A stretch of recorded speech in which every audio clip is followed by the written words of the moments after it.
Salut l'équipe, j'espère que vous allez bien. Aujourd'hui, vidéo réaction sur un reportage qui est sorti sur Montreuil.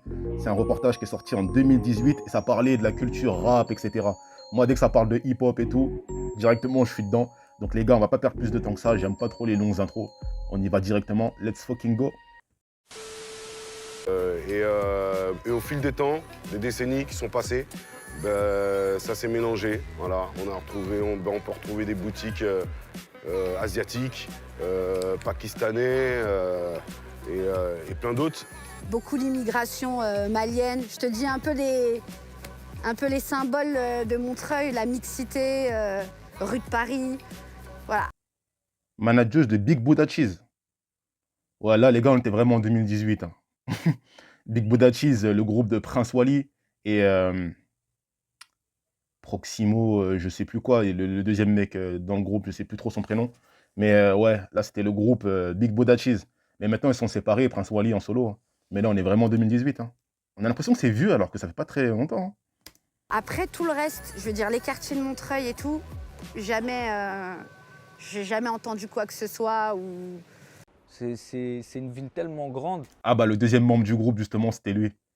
J'espère qu'ils vont mettre son blaze. que ouais, elle se suffit à elle-même. Et c'est-à-dire que moi, j'en sors pas trop. Fiasco Proximo. Voilà, c'était le deuxième membre du groupe Big Buddha Cheese avec Prince Wally. Ouais. Franchement, je sais pas pourquoi ils sont séparés. Il était bon quand même, lui. Hein. C'était pas nul, quoi. Même si je trouvais Prince Wally quand même clairement au-dessus. Clairement au-dessus. Il y avait une différence entre les deux, tu vois.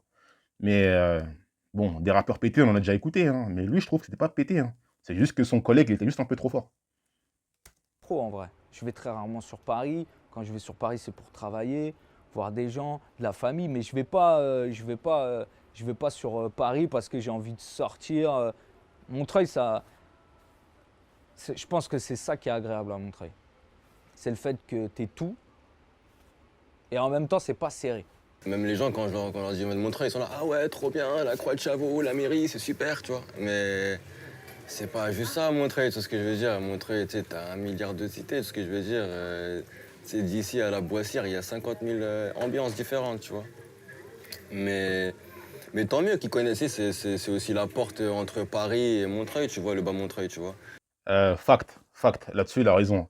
C'est grave ça. De toute façon, pendant les JO, on a vu. Hein, parce que Montreuil, c'est collé à Paname. Hein, c'est limite la ville du 9-3 la plus collée. C'est limite le Paris 21e, en fait, en gros. Et pendant les Jeux Olympiques, il y a beaucoup d'étrangers, des touristes, etc., qui sont venus habiter à Montreuil parce que Paris, c'est trop cher. Et les mecs, ils connaissaient que le bas Montreuil. Ils connaissaient que la Croix de Chavaux, la mairie, tout ça. Mais dans le haut Montreuil, c'est là où il y a toutes les cités, en fait. C'est là d'où je viens, où beaucoup de rappeurs viennent. Hein. Le haut Montreuil, c'est là où il y a toutes les cités. Et ils venaient pas. Ils s'arrêtaient qu'au bas Montreuil et le haut Montreuil, ils connaissaient plus du tout. Peut-être qu'ils ont entendu par un guide touristique, n'y allez pas, ça craint vers le haut Montreuil. Mais c'est vrai qu'ils connaissent que le bas Montreuil. Hein. C'est une dinguerie. Croix de Chavaux, etc., comme il a dit, c'est trop vrai.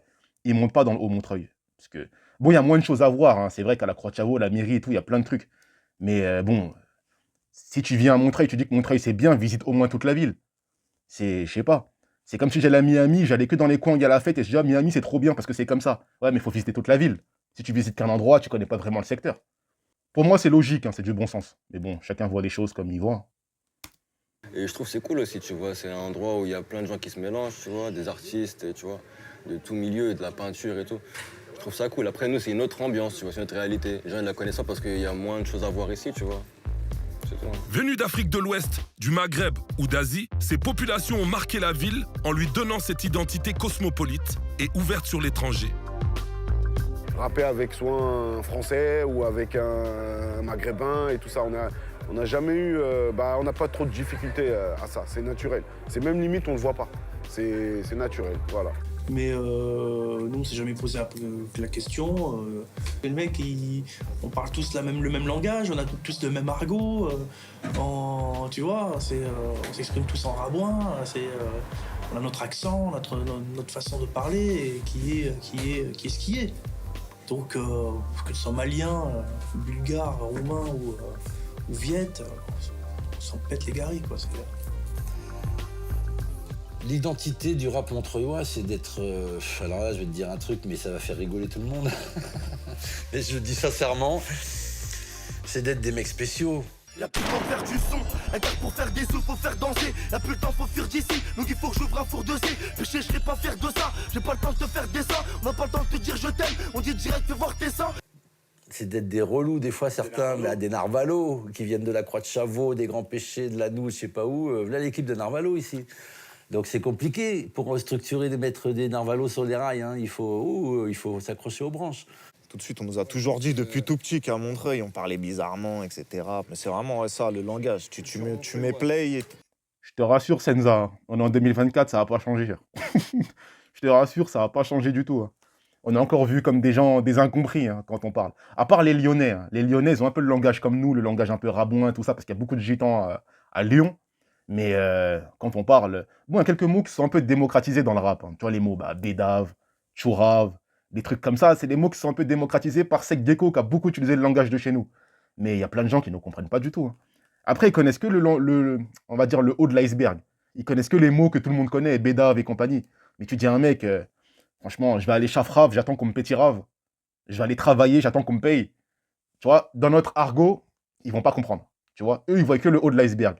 Mais en bas, là, les vrais termes, ils les ont pas. Je vous rassure, ils ont pas la référence. Hein. T'entends un son de rap à l'ancienne, tu sais que ça vient de Montreuil, tu vois. T'entends michto au bout de 2 phrases, t'entends machin. À l'époque, maintenant tout le monde connaît, mais à l'époque, personne connaissait ça, à part les gitans, tu vois. Modeste et humble, respecte le taf, sortez les textes, le tien sans la montre. 9300 anti-bouga, devant les chemins nougat. Reste mignon, courra, tu veux notre place, machin. Notre peu gros n'est plus à présenter. Donc c'est ça l'identité. Bah là, il est en train de résumer tout ce que je disais. Hein. Tout ce qu'il vient de dire, là, c'est des mots que tout le monde connaît maintenant.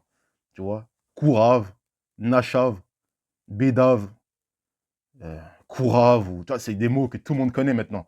Mais les vrais mots, tu vois, il n'y a pas longtemps, il y avait un album, il n'y a pas longtemps, ça fait un petit moment, c'est que Gecko a fait un album qui s'appelle Michto.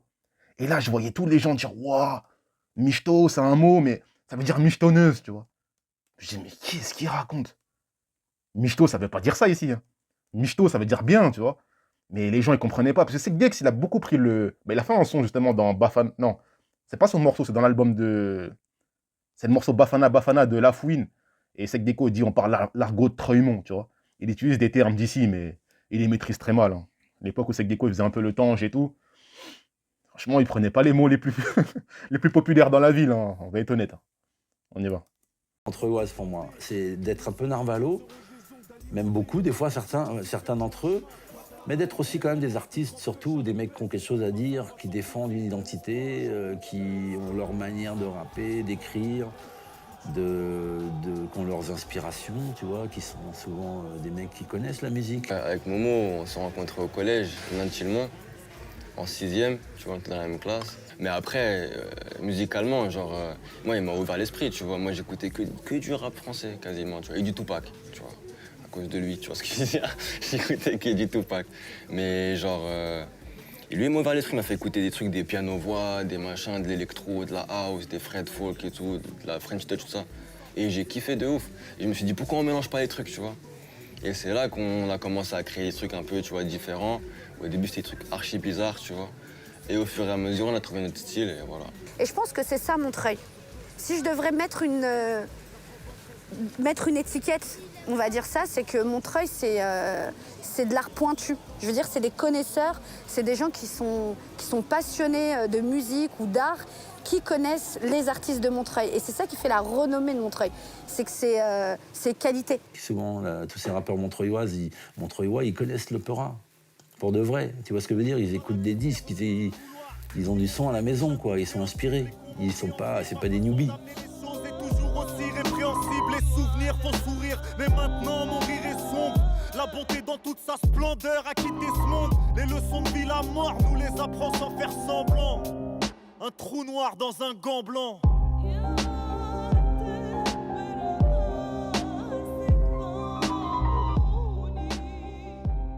La mélodie des briques résonne dans chaque coin de rue à Montreuil. Gravée profondément dans les murs et témoins privilégiés du passé, les nombreux tags et fresques rappellent ce passé hip-hop où se sont liées les premières connexions. Et ça, c'est vraiment une spécificité. Par contre, là, c'est la spécificité de Montreuil. Dès que tu as passé le périph', c'est devenu insipide, aseptisé. On a encore cette saveur les années 90 qu'on avait à Paris, où tous les rideaux de fer étaient peints, les murs étaient tagués, etc. Ici et là, des jeunes grattaient leurs premiers textes dans les rues de Montreuil. Sans lieu dédié pour pouvoir se réunir et s'exercer, les autorités de la ville durent répondre à leur appétit artistique. C'est ainsi qu'est né le Café La Pêche. Les gars, Café La Pêche, hein, endroit mythique de la ville. Quand on parle de rap de Montreuil, on ne peut pas ne pas parler du Café La Pêche, les gars. Tous les artistes de la ville ont tous commencé à écrire ici. L'usine, les Senza, tout le monde, les 93 Lyrics. Ouais, Renoir a déclaré aussi dans une interview dernièrement qu'il avait appris à rapper là-bas. Je vous le jure, les gars, c'est vrai. Là, vous allez me traiter de mytho. Hein. Je vais essayer de vous sortir la preuve. Oh putain, je sais pas, il est où le... Il avait accordé une interview à un média indépendant, tu vois, de la ville, parce qu'il y avait un événement dans Montreuil. Et il avait dit qu'il avait appris à rapper là-bas, lui aussi. Beaucoup de gens ont appris à rapper dans cet endroit mythique. Hein. Les gars, Café La Pêche, tu peux pas parler de Montreuil sans parler du Café La Pêche. Hein. Tout le monde a commencé ici. Hein. Même moi qui a commencé à rapper, j'y étais déjà allé. Je n'avais pas appris à rapper là-bas parce que moi, je rappais à l'ancienne. Hein. Quelques morceaux. Mais tout le monde me disait, pas au Café La Pêche, t'es un malade, c'est le centre de formation. C'est là-bas que tout commence. Tu peux pas commencer à rapper et ne pas y aller, tu vois. En plus, tu as une scène qui est ouverte pour les artistes et tout. C'est la base, c'est le centre de formation, en fait. On répond à cette demande. Et comme je te dis, il y avait tellement rien à l'époque et il y avait une telle énergie, ben ça cartonne direct. Il y a du monde. Il y a là le monde qui arrive, il y a tous les artistes qui sont là, il y a tout le monde qui vient autour de ces soirées, quoi. Bah, ils voulaient exister, en fait, tout simplement. Je dirais ça basiquement, mais c'est comme ça que moi je l'ai vécu. Voilà, c'était notre délire, c'était d'exister. On voulait pousser. Moi, j'ai toujours cru, depuis le départ, que le graffiti serait un mouvement pictural fort. Et ça pouvait être qu'évident quand tu vivais dans cette énergie, encore une fois, de créa. Quand t'as plein d'oseille et tout, quand tout se passe bien, t'as plein de potes et tout se passe bien, t'as plein d'amis, tout le monde t'appelle. Mais gars, quand t'as plus un gono, mec, quand t'as plus ton Merco, ils ont tous oublié ton numéro. Moi, je veux savoir où sont mes amis quand il n'y a que la misère à partager, gros. Tu vois ce que je veux dire? Mené entre autres par un pur Narvalo, le regretté AZROK, c'est tout un mouvement hip-hop qui venait de naître sous les traits d'un talentueux DJ ragamuffin. Ce mec, c'était un génie. C'est un génie. Tout ce qu'il touchait, il en faisait de l'or. C'est ça qui est AZROK. Un Narvalo, dans les délires, comme dans les bons trucs. Jusqu'à la mort, j'ai même failli voir ce qu'il y avait après. Casser bien la quête, vous voulez m'emmener. Mes addictions additionnées, je me suis gavé mais j'en ai bavé. Jusqu'à la mort, ça me fait mal. T'écris des lyrics, de toute façon c'est l'un des meilleurs, plus belles plumes du reggae français. Voilà, donc avec, je te dis encore une fois, cette spontanéité et surtout cette fierté de porter Montreuil. Moi, mani Barry vraiment sérieux. Aïe, aïe, aïe, aïe, aïe, oh. Aïe, aïe, aïe. Woman, I love you. I swear I don't feel you for tout. Baby, I need you. Et là, les soirées, tu vois, des castings incroyables. Il y a des trucs qu'on... Moi, les gars, je suis pas trop branché tout ce qui est reggae, raga et compagnie. C'est pas trop les trucs que j'écoute. Hein. Je vais pas faire le mytho. C'est des musiques que j'écoute pas du tout. Mais AZROK, on m'a toujours dit dans la ville ou même ailleurs que c'était une légende. C'est une légende de cette musique-là, tu vois, du reggae et compagnie. Il y a même une rue d'ailleurs dans la ville qui s'appelle AZROK, hein, parce que j'ai entendu qu'il était décédé, etc. Mais on m'a toujours dit légende, hein, légende. Là, on peut voir un feat avec Kalash, bien avant que Kalash signe dans le 9-2i, bien avant qu'il explose, tu vois. C'est limite AZROK qui ramène Kalash, tu vois. Je sais pas c'est quoi le titre du morceau, mais c'est pas Kalash featuring AZROK. Ce qui est sûr, ça doit être AZROK featuring Kalash, parce qu'il était au-dessus. C'est lui qui a dû l'inviter et Kalash a dû poser avec un mec au-dessus de lui. Mais on m'a toujours dit que c'était une légende de ouf. Hein. En tout cas, respect. On annonçait des line-up, comme on dit, où tu avais quand même des fois, tu avais Co-City, tu avais Strakadi, tu avais C'est pas John, tu avais du lourd déjà pour l'époque. Et en plus, tu as Maury qui arrive, tu as je sais pas qui arrive, Yanis Odua qui est là aussi. Donc on se tape des putains de soirées ici, quoi. Et les gens qui étaient là s'en souviendront parce que c'était vraiment c'était fat. Après-midi en studio, sound system, bédave, pécho des bubs, dessiner en même temps que je suis en studio et que j'écoute les raclos, et puis aller peindre le soir et tous les petits trucs à côté pour faire des sous, quoi. Donc c'était beaucoup de débrouille, beaucoup de freestyle en réalité, mais tout sur la spontanéité et avec d'énormes talents autour de toi.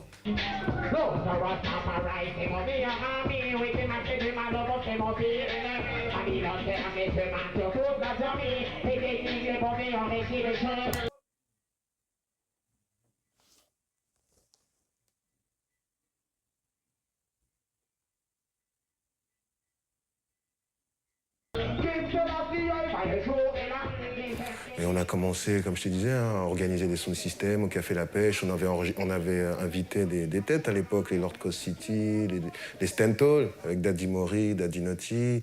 Il y avait qui Underground Explorer, je me rappelle. Aujourd'hui, on ne connaît plus, mais ils étaient là. Il y avait Tyro, il y avait Apology. Enfin, on avait invité plein de monde, parce que nous, notre but, c'était de promouvoir un peu la scène reggae, hip-hop, quoi, tu vois.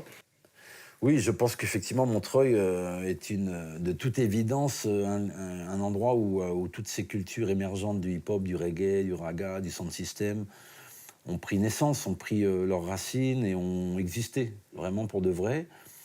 D'une manière, bien sûr, toujours dans les caves. Hein. Au début, ça se passe dans les VK, et puis après, c'est sorti, quoi, en fait. Et donc, ça s'est passé dans différents endroits, et notamment à La Pêche. Enfin, c'est vrai, on a un terroir super riche, sans compter tous les jeunes qui sont plus tout jeunes aujourd'hui, mais qui justement, enfin, tous les jeunes que nous, on a connus, qu'on a inspirés, qui, eux, ont inspiré encore d'autres trucs. Il y a une très, très grande école du hip-hop à Montreuil qui est pour moi unique.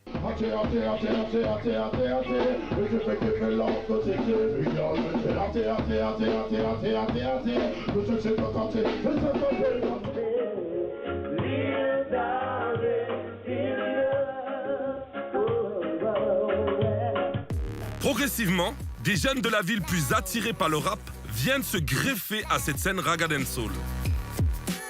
Parmi eux, on compte Diax et son acolyte Mishimila du groupe 93 Lyrics qui posent avec d'autres les bases d'un rap technique et authentique. Rien que chez nous, ça parle à viens pas me check si t'as l'âme d'un trait. Pour les nôtres, pour les nôtres, pour les nôtres, pour les nôtres, que Dieu les épargne de l'enfer. Passionné par les meuhards, reste tranquille. La tourave, la pagave, la joncaille, trop speed. De toi. Il y avait une maîtrise là-dedans, tu vois. Et puis même eux, ils le faisaient en mode, tu sais, pour rigoler, tu vois. C'était facile pour eux. Alors que maintenant, ceux qui font la moitié de ça, ils passent pour des méga techniciens, tu vois. Alors qu'avant, ils étaient tous comme ça, des gros rimeurs, restaient là-bas, c'était normal, tu vois. C'était les espèces de syllabes, là, les multisyllabiques à la fin, là. Et c'était des... déjà, t'avais ça, t'avais les multisyllabiques. En fait, c'était pas forcément des rimes. Ah, les espèces d'assonances, là. Là-dessus, il a pas tort, hein. Il a pas tort dans ça. Ce truc-là, maintenant, de nos jours, c'est devenu un truc de ouf pour les rappeurs quand ils font ça. Un mec comme Freeze Corleone qui fait des sons... bah là, c'est Prince Wally, tu vois. Prince Wally, il a fait un son il y a pas très longtemps, là, avec Freeze Corleone. Et beaucoup de gens sont étonnés du couplet de Freeze Corleone. Ouah, mais les assonances, tu vois. Dans le son, il a dit oui, si tu fumes du x3, je fume du 3,30, je sais pas quoi. Dans le vaisseau, je fais du 3,30, les vitres et les toits tremblent. Tu vois, un truc comme ça. Tout le monde dit, ouah, un truc de ouf, hyper technique. C'est des trucs qui se faisaient bien avant, les gars. Vous êtes. Non, les assonances, les multisyllabiques, etc. Il y a plein de gens, c'est des techniciens dans ça. Mais maintenant, vu que ça s'est un petit peu perdu avec la trappe qui était arrivée, où tout le monde s'était mis à rapper avec. Comme le morceau de Caris, là, Zo, tu vois. Le mec, il dit une phrase et derrière, il y a le delay qui répète la phrase, là. Ce truc-là, c'est tellement démocratisé, tout le monde a commencé à rapper. Après, la trappe, la drill. Donc, ce truc technique, c'est un peu perdu. Et quand les gens viennent avec ce truc-là, tout le monde dit, wow, c'est un truc de ouf. Alpha One, wow, truc de ouf. Alpha One est super bon, hein. Mais les assonances, etc., si tu connais le rap, ça te choque pas. T'as plein de gens qui étaient des pros dans ça. Mais c'était les syllabes qui sonnaient pareil.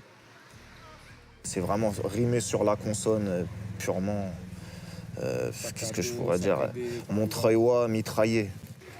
Bah, y a une rime d'un mec qui s'appelle Le Seum, tu vois. Et elle était chaude, genre il faisait rimer précis petit, principauté.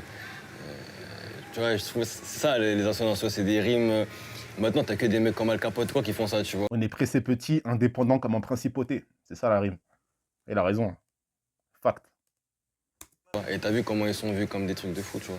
Ce style-là, il s'est quand même bien imposé à Montreuil. À une époque, tous les groupes, ça rappait.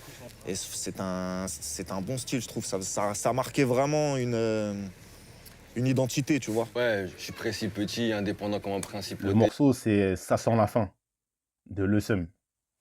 Bon, maintenant, il a fait un album qui s'appelle Ça sent la fin, mais le morceau dont on est en train de parler, c'est un morceau qui est sorti il y a longtemps. Et c'est ça. Et tu vois, ce genre de truc, tu vois ce que je veux dire. Après, il y avait des rappeurs comme JM, Sheik et tout ça, qui sont les premiers rappeurs, qui s'appelaient à l'époque Positif. Voilà. Et derrière le rap, bah voilà, je pense qu'après, derrière, le rap a commencé, nous, on est arrivés. Voilà. Et puis, à partir de notre génération, ça a vraiment pris dans Montreuil, parce qu'avant, il n'y avait vraiment pas trop de rappeurs à Montreuil, même encore dans les années, jusqu'en 95, il n'y avait pas trop de rappeurs. Avec l'entrée dans la boucle des MC sortis des bas-fonds des cités HLM de Montreuil, on voit se former des alliances de sonorités. C'est ainsi que voit le jour le raga hip-hop à la sauce montreuilloise. Des vibes venus des West Indies viennent se mêler au style Narvalo des Lascars de Montreuil.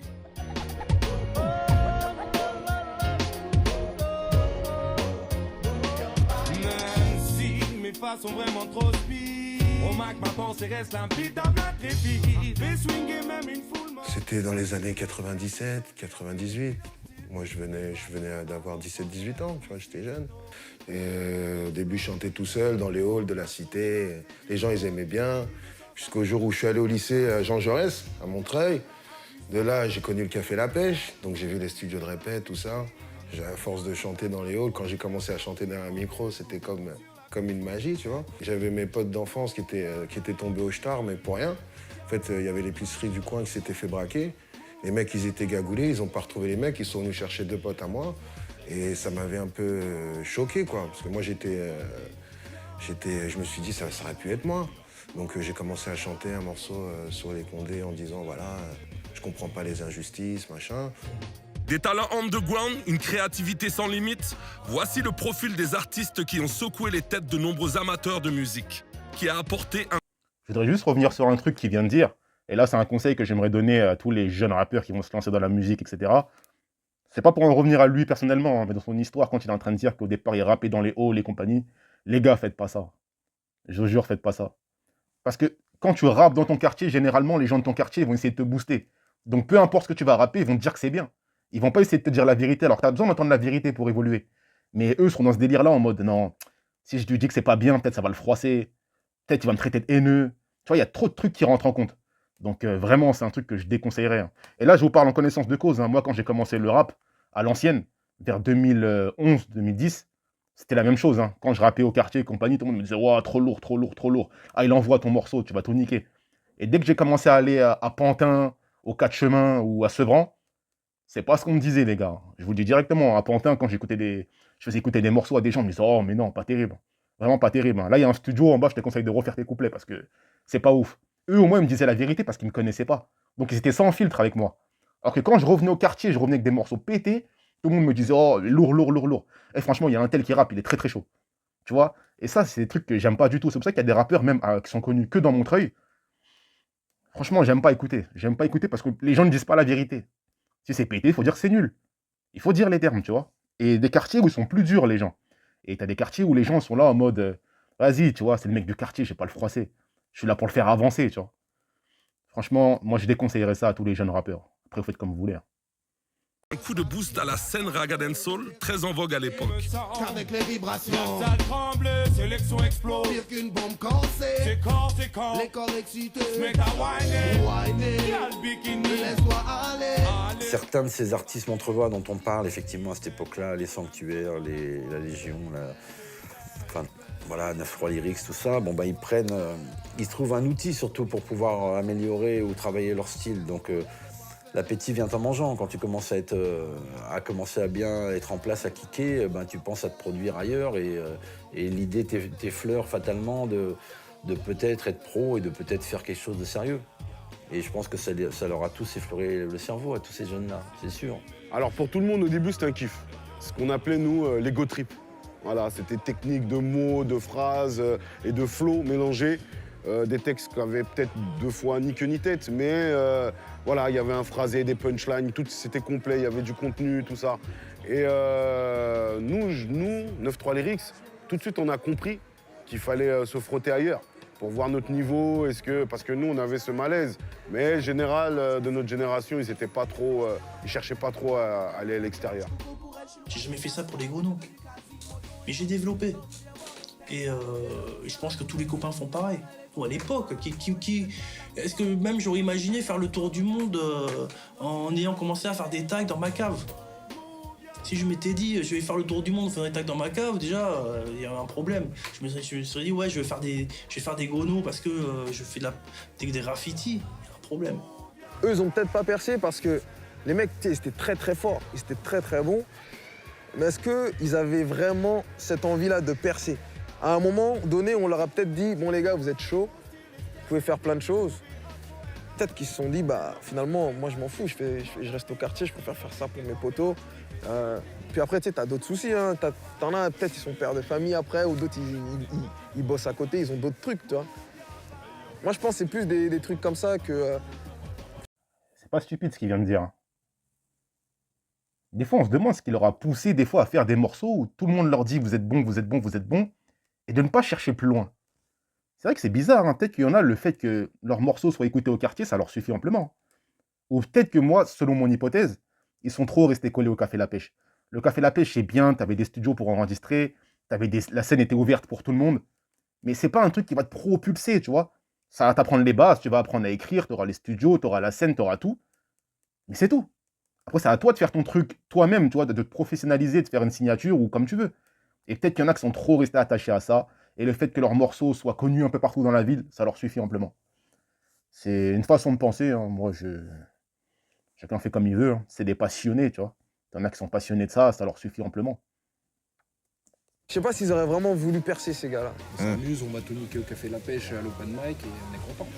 Et basta. Ouais, voilà, c'était beaucoup pour kiff. Une fois que t'as fait, tu sais, juste déjà, t'as fait kiffer la cité, c'était un truc de ouf. T'as mis le son, il y a les sons dans les voitures en bas, ça écoute. Alors, t'entends, tu sais, tu vas un peu plus loin dans Montreuil, t'entends le son, tu te dis, t'es content. Tu vois, il y a des gens, ça leur suffit, ça, hein. Moi, je suis pas là pour juger ou quoi, hein. Moi, si on me demandait mon avis, moi, ça me suffirait pas du tout. Ah non, si mon son a pété au quartier, c'est qu'il peut péter dans d'autres quartiers. De toute façon, on est amené à vivre tous la même chose, hein. C'est en tant que mec de quartier, que tu sois de Marseille, de Lyon, de Bordeaux, de Paris ou je sais pas où, on est amené à vivre souvent des situations qui se ressemblent. Donc je me serais dit, il y a peut-être moyen de toucher d'autres personnes comme ça. Et on va se dire la vérité aussi, il y a moyen de faire plus d'oseille, moi je fonce, hein. S'il y a plus de gens qui m'écoutent, automatiquement, je serai encore plus écouté. Peut-être que mes albums seront achetés par plus de monde. Moi j'aurais pensé oseille, hein. Moi je vous le dis directement, j'ai pas honte de le dire, hein. Il y en a qui sont là, oui, mais t'es passionné. Tu vois, c'est la passion, tu t'en fous des revenus. Non, non, non, non, je m'en fous pas. Je m'en fous pas, les gars, pas du tout. Moi, j'aurais pensé argent. J'aurais pensé argent directement. Si je me dis qu'il y a moyen de monétiser ça et de ne plus aller travailler et d'aider les miens, mais bien sûr que je fonce, il n'y a même pas de débat là-dessus. Moi, je ne suis pas un hypocrite, hein. Ça te suffit largement. Regarde, Senza, je le dis tout, c'est un mec, il est très très chaud, il est très fort. Ça fait je sais pas combien de temps il rappe, tu vois. Et je me dis, pourquoi des mecs comme lui ne percent pas, tu vois, alors que le mec est très bon dans ce qu'il fait. Il est très talentueux, il est technique, il a du flow, tout ce que tu veux, il a du style. J'ai insulté des PD, des pédales, pété des pétards, des pelés, des syllabes, le pélo et pas logique à finir à mon felo. Fallait le pilon, garaffolé, t'as vu la volée de coller les mollets, puis avaler mon chip de poney. T'as même plus de but, c'est plus dur, c'est plus de suspect, tu but, même plus de but, t'as sûr, je suis dur, jusque le futur, je suis sûr. Ça vient des sous-sols, des salis sous les ensorcelés, des insolents salauds, je suis là, mais mon passé sans le cello. En direct de Montreuil sous bois, bouge pas un coup de coude, un coup bas, si tu veux finir, quelqu'un le loupera. Déterminé, terminé, des soifards qui pensent qu'à piner, à faire de l'argent pour dilapider. Mon péron pourri par l'empire et désespère, repère les ports avant qu'ils enfoncent la porte des... Ah ouais, l'instru de Mobb Deep, putain, ma vidéo va être copyright, je crois, là. Les droits d'auteur, putain. Ah merde. Je vais essayer de couper ce passage-là avec le son, si je vois que sur YouTube, ça passe pas. Et pour en revenir à ce que Prince Walid était en train de dire sur Senza, moi, quand j'entends les gens qui me parlent de Senza et qui me disent « Ouais, mais il est super bon, il perce pas et compagnie », bah, moi, je me dis que le public a changé. Le public a changé parce que quand ils écoutent ces morceaux, ils disent « Ouais, mais c'est du rap à l'ancienne. Ah, mais comment équipe? Ah, c'est à l'ancienne de kicker comme ça et compagnie. » Mais alors que c'est pas à l'ancienne, c'est du rap. il perce pas parce qu'il fait du rap. Moi, c'est simplement le truc que j'ai en tête, hein. Il n'a pas réussi parce qu'il fait du rap. Parce que les gens, pour eux, maintenant, le rap, c'est la trappe, la drill, alors que c'est pas la drill et la trappe, c'est une branche du rap. On va dire que le rap, c'est un arbre, t'as la branche, t'as la drill, t'as la trappe, t'as plusieurs styles. Et pour eux, maintenant, le rap, c'est devenu la trappe et la drill. Donc quand tu rappes et tu fais du vrai son, pour eux, non, c'est tu fais du son à l'ancienne, parce qu'à l'ancienne, c'était le vrai rap. Vous voyez le public, comment il est devenu un peu bizarre? Donc quand tu décides de kicker, faire des sons avec des thèmes, etc., pour eux, mais c'est un annoyance. Alpha One, il rappe comme à l'ancienne. Un 995 qui kick comme à l'ancienne quand ils avaient pété. Tu vois, ils sont simplement revenus avec des codes d'avant. Tu vois, pour eux, le rap à l'ancienne, c'est le vrai rap. Et le rap de maintenant, c'est la trappe et la drill. Donc, sachant qu'ils ne rentrent pas dans ces codes-là, pour certains, bah, ils rappent comme à l'ancienne. Moi, c'est ma propre hypothèse. Je vois que ça. De toute façon, quand on voit le rap aujourd'hui, il n'y a qu'à regarder Rof. Hein. Rof, tout le monde nous dit la même chose. Ouais, mais tu rappes comme à l'ancienne. Putain, mais quand on écoute ces morceaux, on dirait les prods de 2008. Tu vois, c'est ce qu'on lui reproche tout le temps. Pourtant, Rof fait du vrai rap. Vous écoutez Fitna, c'est du vrai son. Mais non, pour les gens, il rappe comme à l'ancienne, parce qu'il n'a pas évolué musicalement selon eux, et qu'il ne rentre pas dans les prods actuels, tu vois, les prods un peu plus speed, avec les boum boum boum boum boum. Pour eux, non, c'est dépassé. Donc moi, je pense que le cas Senza, c'est surtout ça. C'est que le public lui reproche de rapper comme à l'ancienne. Alors que ce qu'il fait, c'est du rap, hein, mais on lui demande de faire un rap plus dans la tendance actuelle. Voilà. Tu dis c'est bon, j'ai pas besoin de... Ça me suffit. D'accord. Après, c'est sûr, peut-être aller voir plus loin. Il aurait peut-être fallu qu'il y ait un groupe peut-être qui réussisse, ou qui, je pense, qui montre la voix aux autres pour vraiment qui faire cogiter les esprits, tu vois. Mais c'était vraiment, tout le monde rappait pour la cité. C'est quoi ça, le son? C'est le son de Toral.